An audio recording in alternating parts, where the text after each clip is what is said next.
చల్లని సాయంత్రం వేళ పక్షులు గూటికి చేరుతుండగా, అందంగా వెలుగుని చీకటి అలుముతుండగా ఆరు బయట కూర్చున్నారు ధరణి వాళ్ళ నాన్న. ఇద్దరు కబుర్లు చెప్పుకుంటున్నారు. ఇంతలో అమ్మ వేడివేడిగా బజ్జీలు వేసుకొని తీసుకొని వచ్చింది. వేడివేడి బజ్జీలు తింటూ అమ్మ వంటను పొగుడుతూ చాలా ఆనందంగా ఉన్నారు. ధరణి వాళ్ళ నాన్న ధరణితో, తల్లి, నీకు పెళ్లి చెయ్యాలి అనుకుంటున్నాం, నువ్వేమంటావురా అని అడిగాడు. పెళ్లి అనగానే ధరణి గుండెల్లో ఏదో తెలియని భయం మొదలైంది. ఈ పరిస్థితి ప్రతి ఆడపిల్లకి ఎదురవుతుంది, కానీ అందరూ ఆ స్టేజ్ని దాటే వస్తారు. ధరణికి ఏం చెప్పాలో అర్థం కాలేదు. నాన్న, నాకు ఇప్పుడే పెళ్ళి అవసరమా అంటుంది. దానికి నాన్న, తల్లి, ప్రతి ఆడపిల్ల ఇలానే అంటుంది, కానీ ఒక ఏజ్ వచ్చాక మీకు పెళ్లి చేయాల్సిన బాధ్యత మాది. అందరిలో మాకు నచ్చిన అబ్బాయిని చేసుకోమని చెప్పాను. నీకు ఎలాంటి అబ్బాయి కావాలో నువ్వే చెప్పు, అలాంటి వాడికిచ్చే పెళ్లి చేస్తాం. లేదంటే నువ్వెవరినైనా ఇష్టపడుతున్నావా చెప్పు, ఆ అబ్బాయితోనే మాట్లాడతా. అబ్బాయి ఆస్తి అంతస్తులు చూడను, గుణం మంచిదా కాదా, నిన్ను బాగా చూసుకుంటాడా లేదా అని చూసి నీకు తగినవాడు అయితే అతనికే ఇచ్చి పెళ్లి చేస్తా అంటాడు. అది విన్న ధరణి, నాన్న, నేను ఎవరిని ఇష్టపడడం లేదు, ఇష్టపడితే మిమ్మల్ని అడిగే ఓకే చెప్తా అంటుంది. దానికి అమ్మ, మరి ఇంకేంటే, నీకు ఎలాంటి అబ్బాయి కావాలో చెప్పు, నాన్న నీకోసం తీసుకొస్తాడు. రాములు లాంటి అబ్బాయి కావాలా, కృష్ణుడు లాంటి అబ్బాయి కావాలా అని అంటుంది. దానికి ధరణి, అమ్మ, నాకు రాముడు వద్దు, కృష్ణుడు వద్దు. అదేంటే, అంతకన్నా గొప్పగా ప్రేమించే వాళ్ళు ఉంటారా అంటుంది. అమ్మ, అంతకంటే గొప్పగా ప్రేమించే వాళ్ళు ఉండరు, కానీ రాముడు ఒకే బాణం ఒకే సీత, జీవితానికి ఒకే ఆడది అని చాలా బాగా ప్రేమించాడు. సీతని గుండెల్లో పెట్టుకున్నాడు. రాముడి ప్రేమ కోసం సీత అరణ్యవాసం కూడా చేసింది సంతోషంగా. కష్టాలు తీరి గూటికి చేరాక ఎవరో అన్న ఒక్క తప్పుడు మాట పట్టుకొని సీతని అడవుల పాలు చేశాడు రాముడు. అలా ఉన్న వాళ్ళ మధ్య ప్రేమ తగ్గలేదు, కానీ పక్కన కలిసి ఉండే భాగ్యం సీతకు రాముడు చాలా తక్కువ ఇచ్చాడు. అమ్మ, రాముడు సీత దేవుళ్ళు, వాళ్ళు ఉండగలిగారు, కానీ మనం మనుషులం, ఉండలేం. కడవరకు నాతో కలిసి పక్కన నడిచేవాడు కావాలి, అందుకే నాకు రాముడు లాంటి వాడు వద్దు. సరే మరి కృష్ణుడు ఎందుకు వద్దు అంటుంది అమ్మ. అమ్మ, కృష్ణుని ప్రేమ చాలా గొప్పది. ప్రేమ అంటేనే రాధకృష్ణ, రాధ లేనిది కృష్ణుడు లేడు, కృష్ణ లేనిది రాధ లేదు. తనువులు రెండైనా ప్రాణం ఒక్కటే. రాధ ప్రేమను పొంది కృష్ణుడు, కృష్ణ ప్రేమను పొంది రాధ లోకానికే ప్రేమ యొక్క గొప్పతనం చూపించారు. కానీ అంత ప్రేమించినా కృష్ణ రాధని పెళ్లాడలేదు, రుక్మిణిని పెళ్లి చేసుకున్నాడు. అలా అని రాధ మీద ప్రేమ తగ్గలేదు. ఎందరు భార్యలున్నా కృష్ణుడికి రాధనే గుండెల్లో ఉంది, కానీ గుండెల్లో ఒకరిని పక్కన ఒకరిని పెట్టుకోవడం కరెక్ట్ కాదు. కృష్ణుడు దేవుడు కాబట్టి భార్యలందరికీ ఒకేసారి సమానమైన ప్రేమ అందించి అందరికీ మంచి భర్త అయ్యాడు. రాధస్థానం రాధకిచ్చి గొప్ప ప్రేమికుడు అయ్యాడు. కానీ మనం మనుషులం. నా భర్త కృష్ణుల్లా మనసులో ఇంకో అమ్మాయిని పెట్టుకొని నన్ను పెళ్లి చేసుకున్నాడు అని నాకు తెలిసిన రోజు మా బంధం ముక్కలవుతుంది. ఏ ఆడపిల్ల అయినా కూడా తన భర్త గుండెల్లో తానే ఉండాలి అనుకుంటుంది, కానీ ప్రేయసి తర్వాత తను ఉండాలి అనుకోదు. గుండెల్లో అయినా గూటిలో అయినా నా భర్తతో నేనే ఉండాలి, అందుకే కృష్ణుడు లాంటి వాడు వద్దు అంటుంది. నా భర్త నాకే సొంతం, నా ఒక్కదానికే సొంతం అనుకుంటాం. పరాయి ఆడదాన్ని చూస్తేనే భరించలేం, అలాంటిది వేరే అమ్మాయిని మన స్థానంలో చూస్తే బ్రతకలేం. ఆడది భర్త దగ్గర ఎన్ని కష్టాలైనా భరిస్తుంది, కానీ ఇంకో ఆడదాన్ని భర్త తన జీవితంలోకి తెచ్చుకుంటే భరించలేదు, బ్రతకలేదు. ఒకవేళ అలా కలిసున్నా ఆమె చచ్చిన శవంతో సమానం. మరి నీకు ఎలాంటి అబ్బాయి కావాలే, అన్నిటికీ ఏదో ఒక కారణం చెప్తున్నావు అంటుంది అమ్మ. దానికి ధరణి, అమ్మా, నాకు ధరణి అనే పేరు ఎందుకు పెట్టారో తెలియదు, కానీ భూదేవి ఎలాగైతే మనం చేసే పాపాలను పుణ్యాలను ఎలా తట్టుకొని భరిస్తుందో నేను అలాగే నా భర్త మంచి చెడులను సమానంగా భరిస్తా.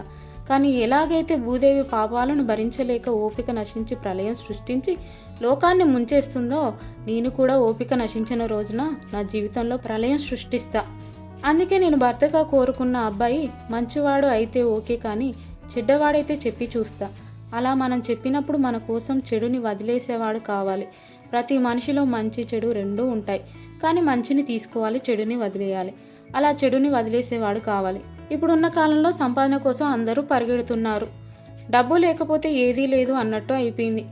ఈ బిజీ లైఫ్లో టైం అనేదే లేకుండా పోయింది. నేను తనతో పాటు జాబ్ చేయొచ్చు, లేదా ఇంట్లో పనులన్నీ చూసుకొని తన కోసం సాయంత్రం ఎదురు చూడవచ్చు.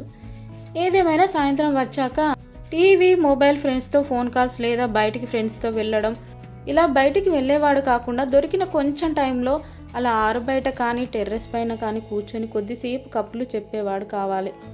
తర్వాత తను టీవీ, మొబైల్, ఫ్రెండ్స్ ఇలా ఏదైనా చూసుకొని ఎటైనా వెళ్ళని, కానీ కాసిన్ని కబుర్లు మాత్రం నాతో చెప్పాలి. రోజు చీర కడితే వంట చేస్తే బాగుందని చెప్పేవాడు కావాలి. నా ఇష్టాలను గౌరవించాలి. నాలో ఏదైనా టాలెంట్ ఉంటే దాన్ని బయటకు తీసి నేనున్నా, నువ్వు ముందుకు వెళ్ళు, జీవితంలో ముందడుగు వెయ్యి, నీతో నేనుంటా అని భరోసా ఇచ్చేవాడు కావాలి. ఆరోగ్యం బాగా లేకపోతే మీ పుట్టింటి దగ్గర దిగబెట్టి వస్తా అనేవాడి కంటే పనుల్లో సహాయం చేసి దగ్గరుండి చూసుకునేవాడు కావాలి. 10 మందిలో నేనేమైనా తప్పు మాట్లాడితే 10 మందిలో నాకు అండగా ఉండి ఇంటికి వచ్చాక నిన్ను ఒకరు తప్పుగా చూడొద్దని అక్కడ నీకు అండగా ఉన్నా కానీ నువ్వు చేసింది తప్పు అని అర్థమయ్యేలా చెప్పేవాడు కావాలి. అలిగితే బుజ్జగించాలి, తప్పు చేస్తే తిట్టాలి, ఏడుస్తుంటే ఎప్పుడు ఏడుపు మొహం వేసుకొని ఏడుస్తూనే ఉంటావు అని అనకుండా అసలు ఏడవడానికి కారణం ఏంటని తెలుసుకునేవాడు. తన వల్ల ఏడవకుండా చూసుకునేవాడు కావాలి. ఆడపిల్ల ఏడిస్తే దరిద్రం, ఏడవకు అని తిడుతూ ఉంటారు కొందరు మగాళ్ళు.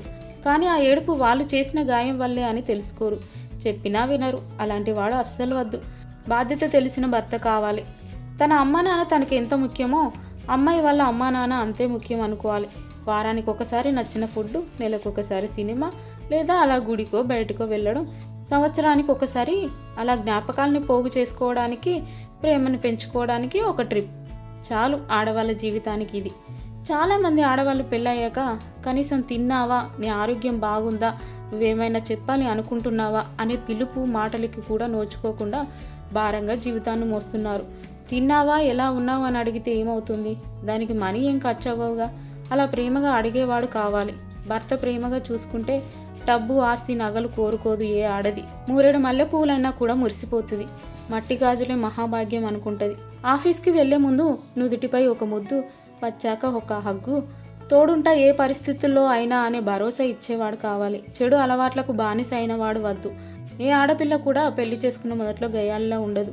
చాలామంది భర్తలు చెప్పే మాటలు, నా భార్య గయ్యాలి, ఇంటికి వెళ్ళగానే టార్చర్ రా అంటారు. ఆడపిల్ల పెళ్ళవగానే ఎన్నో భయాలతో అత్తారింట్లో అడుగు పెడుతుంది. అక్కడ తన వాళ్ళు ఎవరు ఉండరు. అక్కడ మనుషుల్ని అర్థం చేసుకోవడానికి, వాళ్ళతో కలిసిపోవడానికి కొంచెం టైం పడుతుంది. ఎప్పుడైనా ఒకరోజు బంధువుల ఇంటికి వెళ్తేనే ఇది మన ఇల్లు కాదు అని అన్కంఫర్ట్గా ఫీల్ అవుతాం. అలా ఫీల్ అయ్యి ఉండలేక వచ్చేస్తాం. అలాంటిది ఆడపిల్ల మొత్తం తన ప్రపంచం వదిలి కొత్త ప్రపంచంలోకి అడుగు పెడుతుంది. అక్కడ తనకు నచ్చనివి ఎన్నో, తెలియని వాళ్ళు ఎందరో, భయాలు ఎన్నో. అలాంటి టైంలో ఇంట్లో వాళ్ళు కోపంగా కాకుండా తను చేసే చిన్న తప్పుల్ని అర్థం చేసుకుంటూ పనిభారం తన మీద వేయకుండా కొన్ని షేర్ చేసుకొని ప్రేమగా మాట్లాడితే ఆడపిల్ల కూడా ప్రేమగానే ఉంటుంది. ఇంట్లో వాళ్ళు ప్రతి దానికి తప్పు పడుతూ తిడుతూ ఉంటే మొదట భయపడుతుంది, తర్వాత బాధపడుతుంది, తర్వాత గయ్యాల్లా మారుతుంది. ఒక శిల్పి ఒక బండరాయి తీసుకొని దాన్ని ఎలా చెక్కితే అలా వస్తుంది. మంచిగా చెక్కితే అందరూ ఇష్టపడే లేదా మొక్కే దైవంగా కనిపిస్తుంది, చెడ్డగా చెక్కితే అందవిహీనంగా ఉంటుంది. అలాగే ఆడపిల్ల అత్తారింట్లో అడుగుపెట్టినప్పుడు వాళ్ళు ప్రేమగా మలుచుకుంటే ఇల్లు బృందావనంలా మారుతుంది, తను మహాలక్ష్మిలా కనిపిస్తుంది. అదే తనని తిడుతూ హింసిస్తే అది తనకు జైల్లా మారుతుంది, తను రాక్షసిలా కనిపిస్తుంది. ఎలా కనిపించాలి, ఎలా మలుచుకోవాలన్నది భర్త చేతుల్లోనే ఉంది. ఎందుకంటే తన అత్తారింట్లో మొదటగా నమ్మేది భర్తనే. ఇంట్లో వాళ్ళు ఏమన్నా అంటే వాళ్ళకు భర్త సమాధానం చెప్పుకోగలిగి భార్యకు అండగా ఉంటే ఆ భార్య ఆ భర్త కోసం వాళ్ళ ఇంట్లో వాళ్ళు పెట్టే టార్చర్ని కూడా ప్రేమగా భరిస్తుంది. ఇలాంటి వాడు కావాలి. కష్టాలకు భయపడిన వాడు, ఎప్పుడూ ఒకేలా ఉండేవాడు, ఎక్కడ విషయాన్ని అక్కడే వదిలేసేవాడు, ఏది ఏమైనా చేయి వదలని వాడు కావాలి అమ్మ అంటుంది. అది విన్న అమ్మ నాన్న కళ్ళలో నుండి కన్నీళ్లు కారాయి. అమ్మ ధరణి, నువ్వు చెప్పినవన్నీ సత్యాలు, కానీ ఎవరూ దాన్ని అంగీకరించరు. ప్రతిదానికి ఏదో ఒక కారణం చెప్తారు. కానీ నువ్వు చెప్పిన క్వాలిటీస్ ఉన్న అబ్బాయిని ఇచ్చి పెళ్లి చేయడానికి నా శాయశక్తిలా ప్రయత్నిస్తా తల్లి అంటాడు నాన్న. చివరిగా నేను చెప్పేది ఏంటంటే, ఇవన్నీ లక్షణాలు మనం పెళ్లి చేసుకునే అబ్బాయిలో భర్తలో ఉండకపోవచ్చు, ఉండొచ్చు. కానీ ఇందులో సగం ఉన్న జీవితం అద్భుతంగా ఉంటుంది. కనీసం ఇప్పటి నుంచైనా మీ భార్యని తిన్నావా, ఎలా ఉన్నావు, ఆరోగ్యం బాగుందా, నేనేమైనా హెల్ప్ చేయాలా, నీ వంట బాగుంది, ఎంతసేపు పనులు చేస్తావు, ఇలా కొద్దిసేపు కూర్చో మాట్లాడుకుందాం అని చూడండి. మీ భార్య కళ్ళల్లో ఆనంద బాష్పాలు చూస్తారు. అవధులు లేని ప్రేమ మీ సొంతం అవుతుంది. ఈ కథ మీకు నచ్చినట్లయితే వీడియోని లైక్ చేయండి, మా ఛానల్ని సబ్స్క్రైబ్ చేసుకోండి, గంట సింబల్ నొక్కి నోటిఫికేషన్ ఆన్ చేసుకోండి. దానివల్ల మేము ఏ వీడియో పెట్టినా కూడా మీకు నోటిఫికేషన్ రూపంలో వస్తుంది. ఈ కథ ఎలా ఉందో కామెంట్ చేయండి.